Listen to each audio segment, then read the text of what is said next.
Hey everyone, did you know that California is currently home to around 11,000 to 15,000 wild donkeys? While they may seem like harmless creatures, their growing population is creating some serious issues for the environment.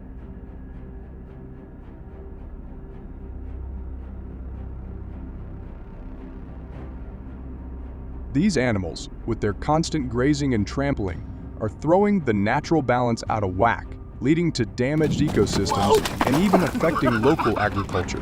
The result? Millions of dollars in damage that's impacting the state.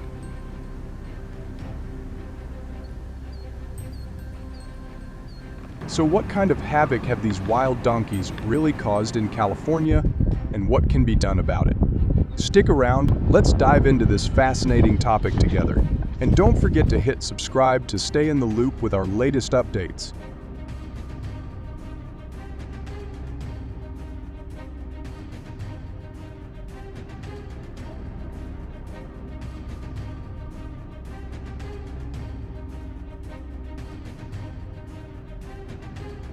In California, wild donkeys pose a serious threat to crops like alfalfa, grapes, and various fruits and vegetables. Their foraging not only destroys crops but also damages fences and irrigation systems, costing the state millions each year.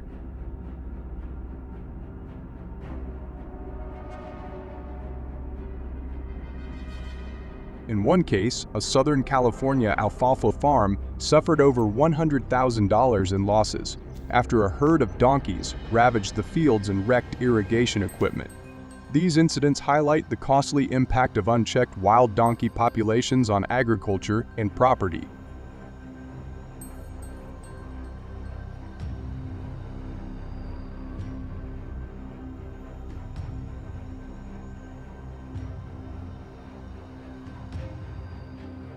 To combat the growing number of wild donkeys wreaking havoc on crops and livestock areas, many California farmers have resorted to building high, durable fences made from steel or wood.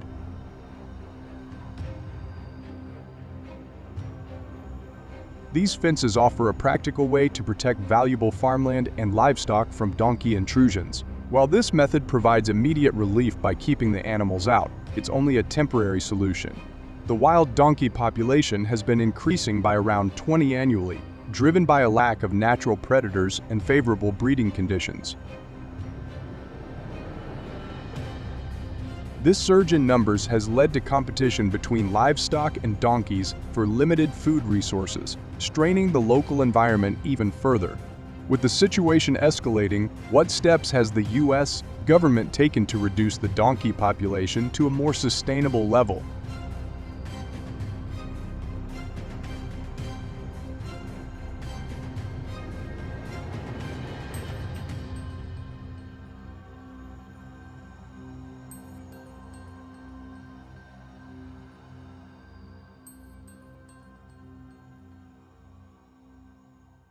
In response to the rising number of wild donkeys threatening crops and property, hunting organizations across the U.S. have stepped in, offering an old-world solution to a modern problem. These groups, often made up of experienced hunters, venture out with precision rifles and the sharp instincts needed for such dangerous hunts. Typically, 5 to 10 hunters form a team, each with their own specialized role, from tracking to taking the shot.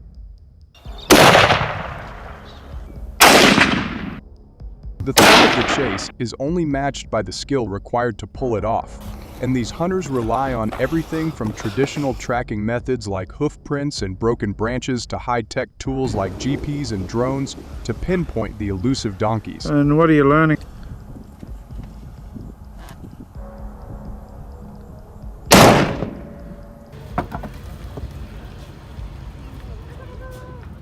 The tracker, a key member in the group, carefully reads the landscape, following the telltale signs left behind by the wild donkeys. With keen eyes and the aid of advanced technology, they guide the group closer to the animal.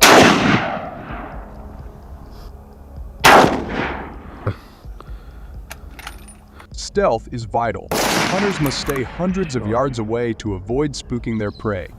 The closer they get, the more critical timing becomes.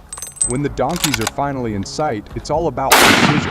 The hunter waits for the perfect moment, ensuring they have a clean line of sight for a humane shot that won't let the animal cover or escape. Oof.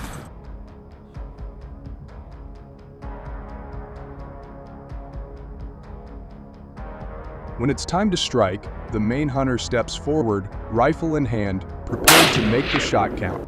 These hunters favor high-powered, long-range rifles capable of accuracy over great distances. One quick, clean shot to the chest or head to ensure the donkey is taken down swiftly and humanely. The rest of the group stands ready to assist. Whether to finish the hunt or retrieve the fallen animal, it's a delicate dance, requiring patience, coordination, and an understanding of the land and the prey.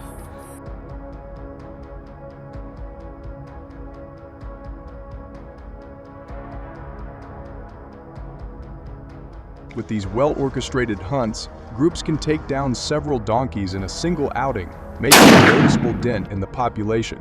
Estimates suggest that hunting efforts have reduced the wild donkey population by around 10 to 15, though the problem persists.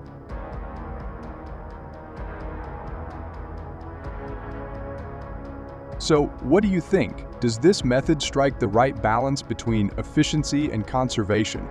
Let us know your thoughts in the comments.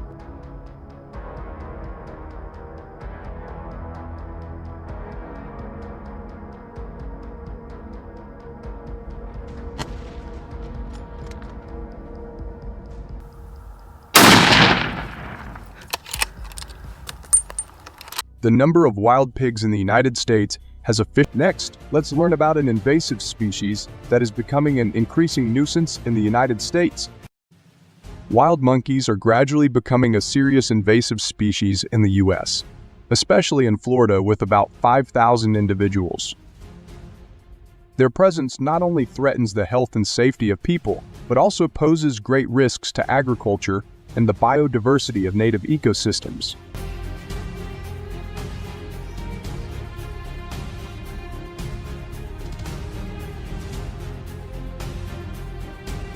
In the agricultural areas of Florida, the appearance of wild monkey groups has become a familiar phenomenon. They continuously destroy vineyards, orchards, and vegetable growing areas, causing significant damage to agricultural products and related infrastructure.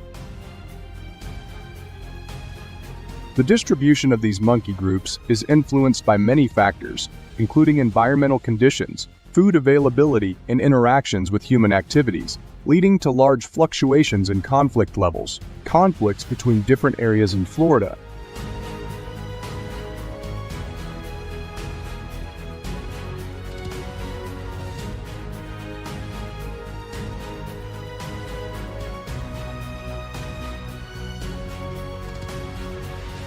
The problem is more serious than just a few common problems. Baboons, in the process of searching for food, appear extremely ferocious. In places that attract many tourists, these creatures not only beg for food, but also commit brazen robberies, leading to heated confrontations, notably at Henry, where groups of monkeys congregate near national parks and urban areas. They have become fearless in attacking anyone from tourists to locals, sometimes causing trouble, causing serious injuries.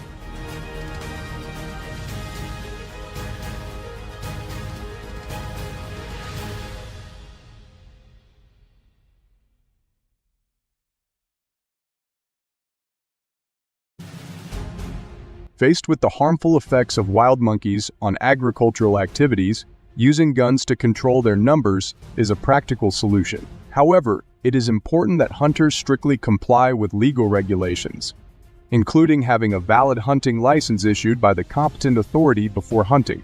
This not only ensures the legality of their operations, but also contributes to protecting ecological.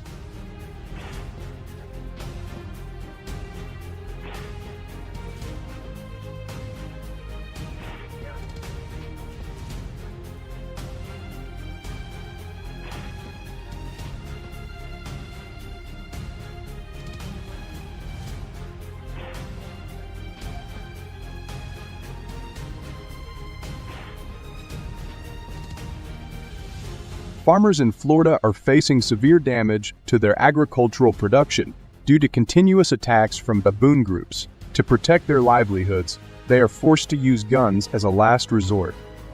However, while this may be effective in repelling the immediate threat from aggressive wild monkey groups, it still raises serious concerns about the safety and long-term consequences of the measures. Deal strongly with this.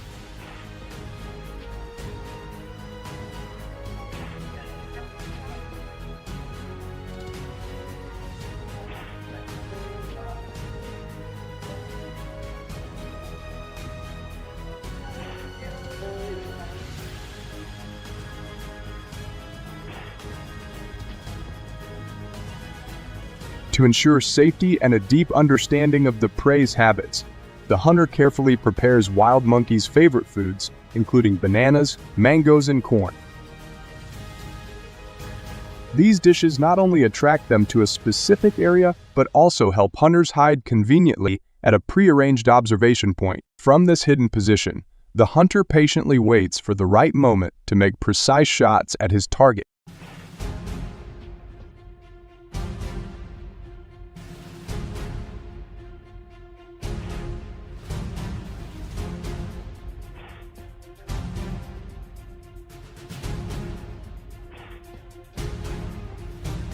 However, using guns in hunting raises many ethical questions, especially in the context of non-essential hunting of animals. Environmental conservationists have expressed concern that these practices could erode local ecosystems, especially as wildlife populations are in decline, and they play a vital role in maintaining the richness of the biosphere. Besides, the use of weapons in hunting requires a high level of care to ensure no harm to surrounding animals, people, or property.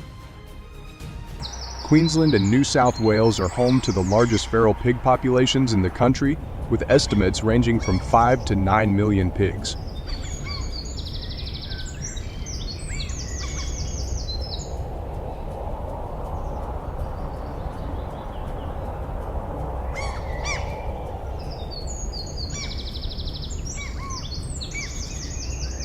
This massive presence has caused significant damage, with losses estimated at up to $130 million, particularly impacting agriculture and the broader ecosystem.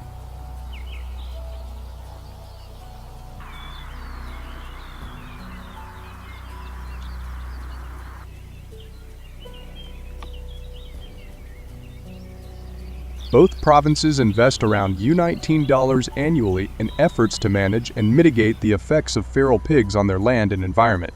However, each province adopts its own set of preferred control methods.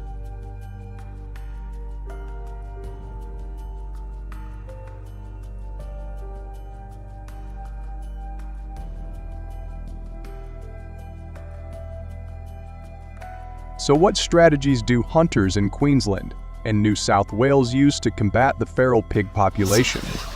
Stay with us to explore these questions, and don't forget to subscribe to our channel for the latest updates.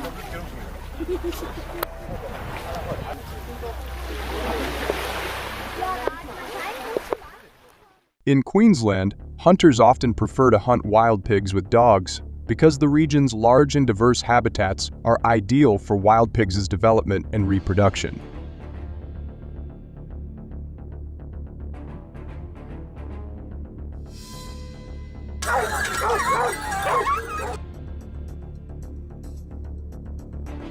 As a result, hunters in Queensland typically go in groups of 2 to 5 people when hunting wild pigs with dogs. The most commonly used breeds are bull elks, Catahoula leopard dogs, and Australian pig dogs, which are valued for their strength, endurance, and tracking capabilities.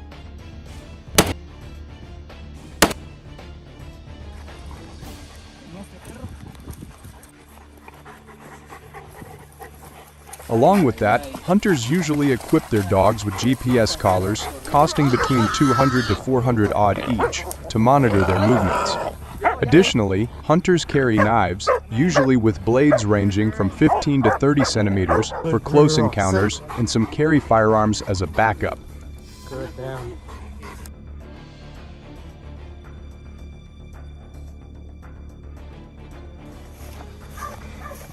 The thing about these corsos First aid kits, costing around 50 to 100 odd, are also essential for treating any injuries sustained by the dogs during the hunt.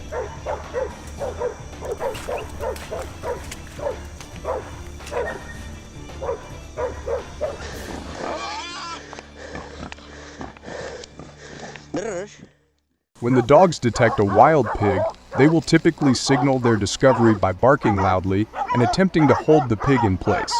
The GPS collars on the dogs allow hunters to track their exact location, often within a range of 10 kilometers.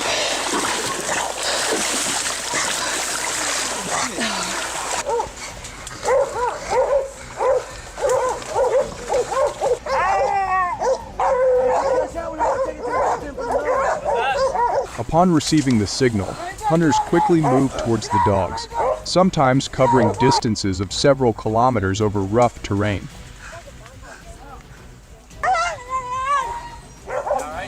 Yeah.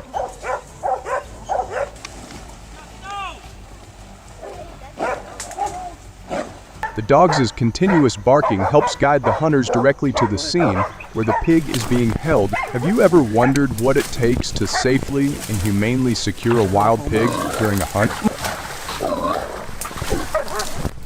Well, that could have been easier. Good job.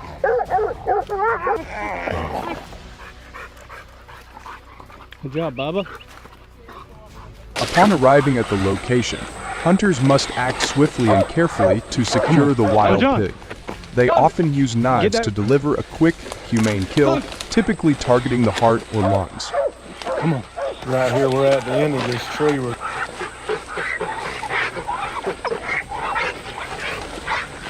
Wild pigs can weigh between 60 to 100 kilograms, and when cornered, they can be aggressive, posing a risk to both hunters and dogs.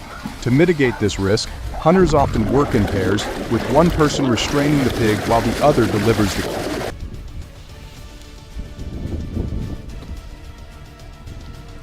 The use of firearms such as rifles or shotguns is sometimes necessary, particularly if the pig is too large or dangerous to handle with a knife alone.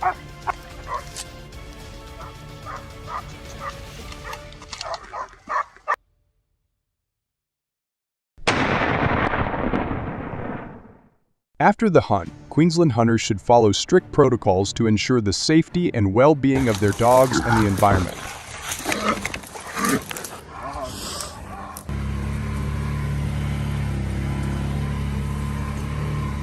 This includes providing water and food to the dogs, inspecting them for injuries, and administering first aid if necessary. Hunters should also properly dispose of the pig carcasses, either by burying them or removing them from the site, to prevent the spread of diseases like brucellosis or leptospirosis.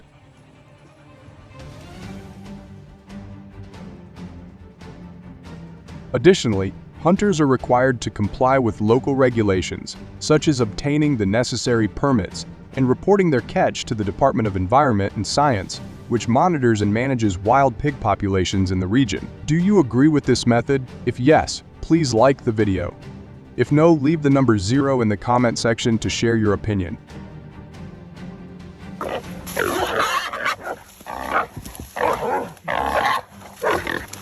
a good one. Oh, shit!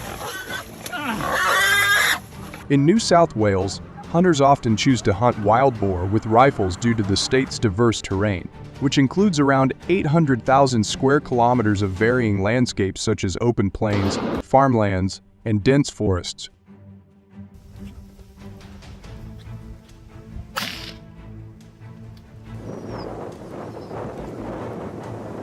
These areas provide ample visibility and space, making rifles an effective choice for long-range shooting. Popular rifles for wild boar hunting in New South Wales include bolt-action models like the Remington 700, priced between $1,000 to $1,500 odd, and the Ruger American, which costs around $800 to $1,200 odd.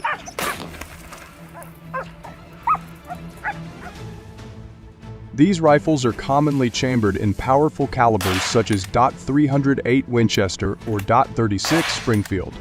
Additionally, hunters typically equip their rifles with scopes, which range from 200 to 1,000 odd for enhanced accuracy, as well as bipods costing around 100 to 300 odd for stability. Some hunters also use suppressors, which are legal in New South Wales under specific conditions to reduce the noise of the shot.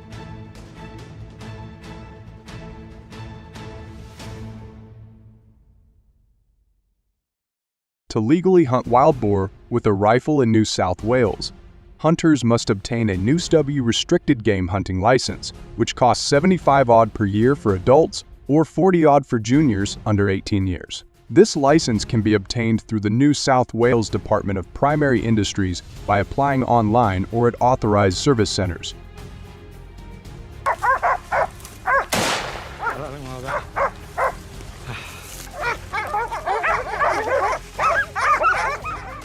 To qualify, hunters must first pass a mandatory knowledge test on game hunting regulations, safety, and ethics. The test can be taken online or at designated testing centers and costs around 25 odd. What strategies do you consider most important when preparing for a successful wild boar hunt in New South Wales?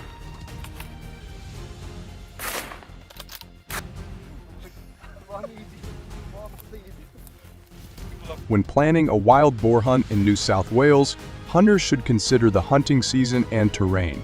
Wild boar are more active during the cooler months from late autumn to early spring, making this the best time to hunt. The terrain varies widely across the state, with some of the best hunting grounds found in areas like the northern tablelands, central west, and riverina regions.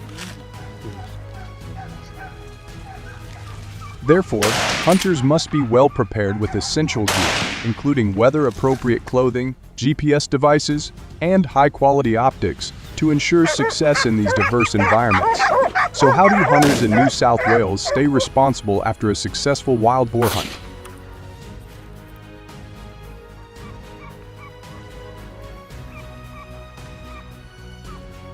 After a successful hunt, hunters in New South Wales must adhere to ethical practices and local regulations. This includes properly disposing of the wild boar carcasses to prevent the spread of diseases such as leptospirosis and brucellosis, which can be transmitted to other animals and humans. Hunters are also required to report their kills to the NSWDPI, providing specific details such as the number of boars taken, the location of the hunt, and any notable observations about the wild boar population. Reporting can be done through the NSWDPI website or by submitting a written report. What are your thoughts on this approach? We'd love to hear your perspective, so please share your views in the comment section below.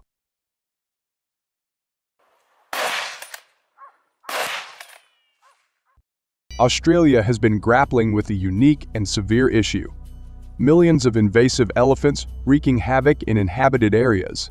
These colossal creatures, each weighing around 12,000 pounds, pose a significant threat not only to human safety, but also to the country's economy. With annual economic losses reaching up to $5 million US, it is crucial to address this problem sustainably. How did these elephants become a threat to the entire continent, and what sustainable solutions can be implemented to minimize their impact? Join us as we delve into the intricacies of this issue and explore potential solutions. Don't forget to leave a comment with the number 1 to show your excitement.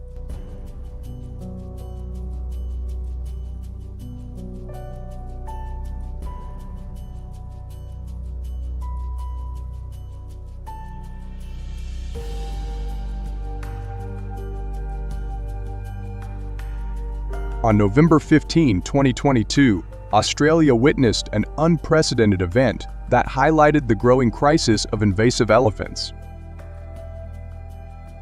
In a region renowned for its breathtaking landscapes and tranquil surroundings, an unexpected force of nature disrupted the everyday lives of residents. A herd of elephants rampaged onto a major highway, causing utter chaos. These towering giants, with their immense power and size, blocking lanes, crushing vehicles, and bringing traffic to a standstill. The peaceful routine of daily commuters was shattered, transforming the highway into a scene reminiscent of a Hollywood action film. How would you react if your typical drive to work turned into an encounter with these majestic yet formidable creatures?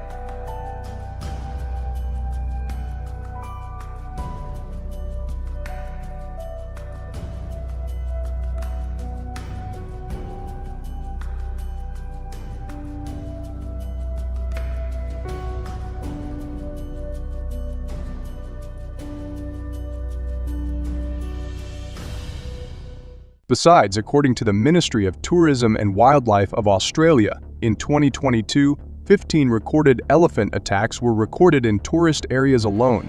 Thankfully, no lives were lost due to prompt medical intervention. However, the repeated incidents have tarnished Australia's tourism image and inflicted economic damage. What would you do if your vacation destination suddenly became a danger zone?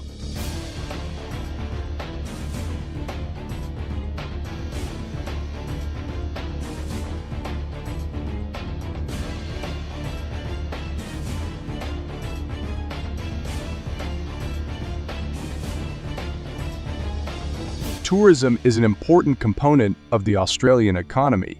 However, the negativity created by these elephant attacks has great impacts on life and space here. As a result, the country's tourism industry is facing difficulties as few tourists are willing to venture to visit areas known for elephant attacks. So would you choose a vacation spot if you knew there was a risk of encountering aggressive wildlife?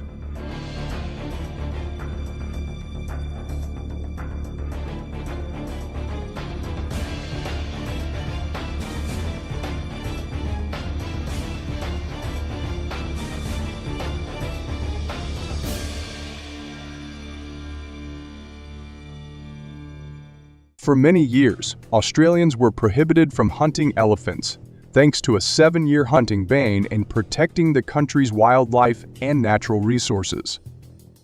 This ban was intended to minimize the threats to elephants and other species from risky hunting practices. However, the situation deteriorated rapidly due to the elephants' severe attacks and their rapid breeding.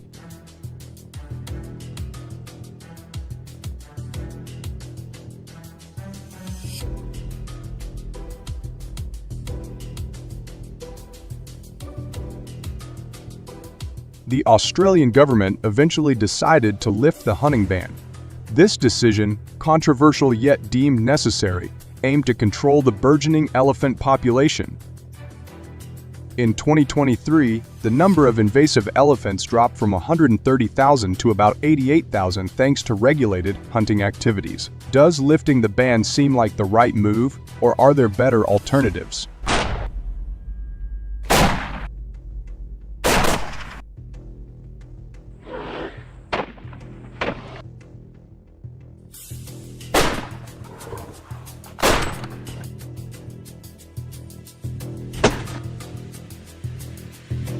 Hunting invasive elephants is not a task for the faint-hearted.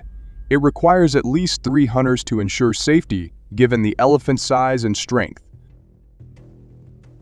The typical hunting distance ranges from 100 to 200 feet, making scopes unnecessary but demanding high precision and flexibility from hunters. Would you have the courage and skill to face such a formidable adversary?